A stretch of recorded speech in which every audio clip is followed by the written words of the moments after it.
Have you ever looked in the mirror and hated the woman staring back at you? Not because of your face, but because you'll never be enough. Perfect enough, smart enough, thin enough, successful enough. You've spent years chasing a version of yourself that doesn't even exist, a ghost of perfection that's suffocating the real you. What if I told you that the life you're killing yourself for isn't even worth living? Stay with me. This isn't just another self-help video. This is your wake-up call to stop running, stop hiding, and finally, meet the woman you were always meant to be. Here's the brutal truth. Perfectionism isn't your strength. It's your prison. Studies show 1 in 3 women in the US silently battle self-doubt so crippling they'd rather disappear than let anyone see their flaws. That's millions of us, maybe even you, trapped in a cycle of not enough, breaking our hearts over a lie we were sold. But what if I told you there's a way out? 4 simple steps, not to fix you because you're not broken, but to free you, to let go of perfection and embrace your real self. Are you ready to stop crying alone in the dark and start living? Let's dive in. Step 1 demands courage. A courage so fierce it trembles in your bones. It's not a gentle nudge, it's a reckoning. Gaze into the abyss of your unvarnished soul. Strip away the veneer, the masks, the lies you've painted over your reflection. This isn't about the mirror on your wall. It's about the one inside, the one you've avoided for years. The one that holds every scar, every whisper of shame, every jagged edge you've buried beneath the pursuit of perfection. You know her, don't you? The woman who stares back when the world isn't watching. She's the one who collapses under the weight of silent failures, the missed deadlines, the burnt dinners, the dreams you let slip through your fingers like sand. She's the one who weeps in the shower, not because the day was hard, but because she believes she'll never be enough. That's where you begin, in the wreckage of her, in the holy chaos of her truth. Perfectionism has clawed its way into your marrow, hasn't it? It's a relentless beast, gnashing its teeth at every misstep, every flaw. It tells you your worth is a ledger, balanced only when every line is flawless. But here's the searing truth. That ledger is a forgery. You weren't born to be a statue, cold and unblemished. You were born to be a storm, wild, untamed, alive. So here's what you do. Find a quiet corner, your bedroom, your car, anywhere the world can't intrude. Take a pen, a scrap of paper, something to hold the weight of this exorcism. Write it all down. Every venomous thought you've let fester. I'm a fraud. I'm too broken to love. I'll never measure up. Don't censor it. Let the ink bleed with your pain. Then stand before a mirror, any mirror, and read it aloud. Let your voice crack. Let the tears come. Let the air thicken with the sound of your own unraveling. And then, oh, this is the knife that cuts deepest. Ask yourself, would I hurl these words at my sister? My daughter? The woman I'd die for? No. You'd cradle her face and tell her she's a miracle. So why then do you wield this blade against yourself? That question is your torch in the dark. It lights the path to overcoming perfectionism, not by erasing your flaws, but by seeing them as the brushstrokes of a masterpiece still unfolding. American women, we've been shackled by this myth of flawlessness, sold to us in glossy ads, in the curated squares of Instagram, in the unspoken rules of our homes and offices. But the abyss isn't your enemy, it's your salvation. To gaze into it is to meet the real you, not the polished shell, but the soul beneath, pulsing with a beauty that perfection could never touch. This is your self-acceptance journey, not a sprint, but a slow, sacred descent into the truth you've been too afraid to claim. Whisper this to your heart. Overcome perfectionism. It's not a battle. It's a surrender to your own divinity. Step 2 is liberation, a shattering of the invisible chains that bind you. Cast off the chains of should. Those 2 syllables are a noose around your spirit, tightening with every breath you take in a world that demands you bend, twist, contort into someone you're not. I should be thinner. I should be richer. I should have it all figured out by now. Should is a tyrant, a thief of your peace, a gravedigger burying your real self beneath a tombstone of expectations. Who forged these chains? Was it the mother who meant well but measured your worth in achievements? The culture that worships youth and airbrushed skin? The voice in your head that echoes every judgment you've ever swallowed? It doesn't matter. What matters is this. Should is a phantom, a shadow cast by a light that was never yours to chase. You weren't made to live in its grip. You were made to dance in the ruins of its collapse. Imagine this. You're sitting at your kitchen table, the clock ticking past midnight. Your mind a battlefield of all the shoulds you didn't conquer today. The dishes you should have washed. The email you should have sent. The body you should have sculpted. Feel that weight? It's crushing you, isn't it? Now imagine letting it go.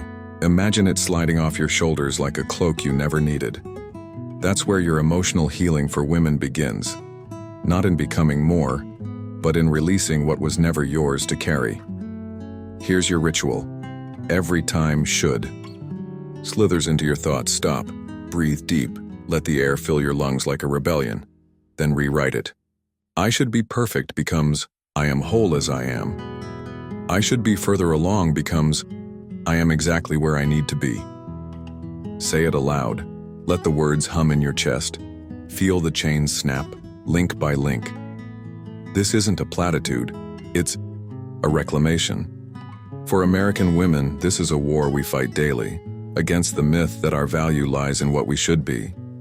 But your real self-confidence isn't forged in the fire of perfection. It's born in the quiet act of casting off those chains, of standing in the ashes of should and saying, I am enough. You're not a project to be completed. You're a soul to be set free. Etch this into your bones.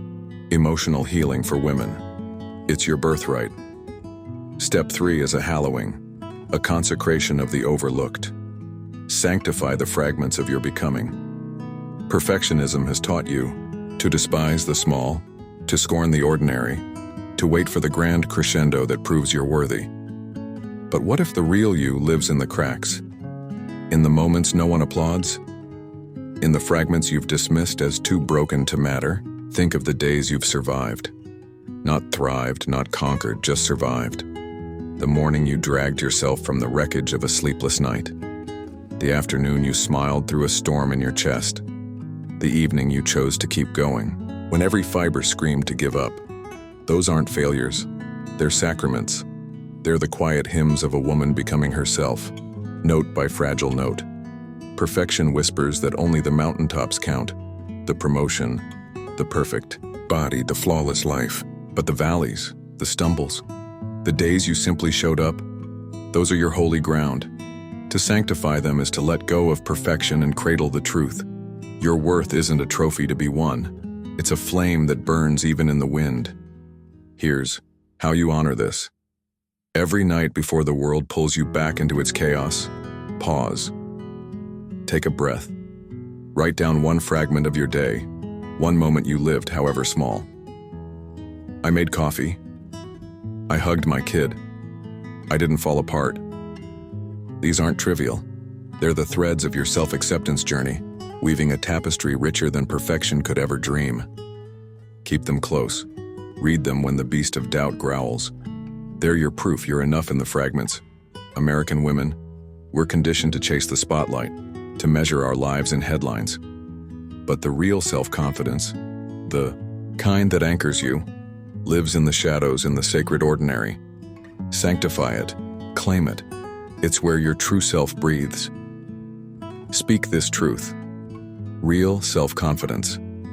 It's not a crown. It's a heartbeat. Step 4 is your homecoming, a tender, ferocious embrace. Enfold your imperfect divinity. You've gazed into the abyss, cast off the chains, sanctified the fragments. Now it's time to wrap your arms around the woman you've uncovered.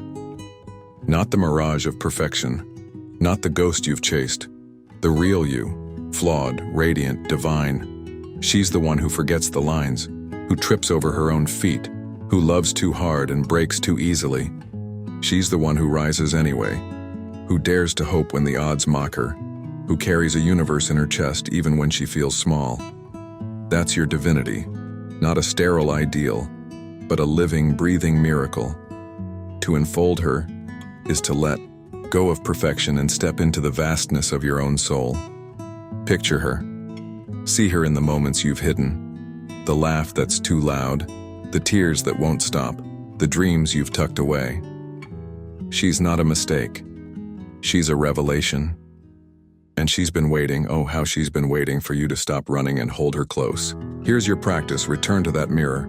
Stand there, bare and unshielded, look into your own eyes, not with judgment but with awe. Say it. I am enough. Say it until it's a roar, until it's a whisper, until it's the rhythm of your pulse. This isn't a fix, it's a vow.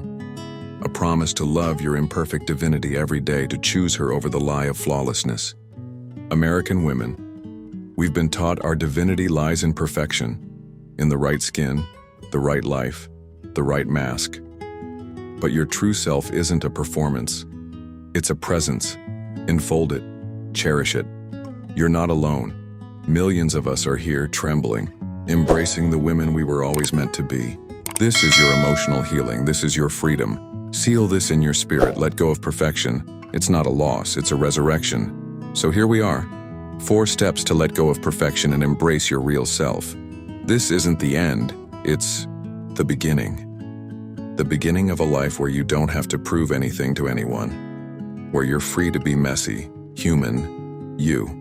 If this hit you, right in the gut, right where it hurts, share it with a woman who needs it. Subscribe to Hope4Her for more raw truths to carry you forward. You're not broken. You never were. You're just waking up. And the world? It's waiting to meet the real you. You are enough.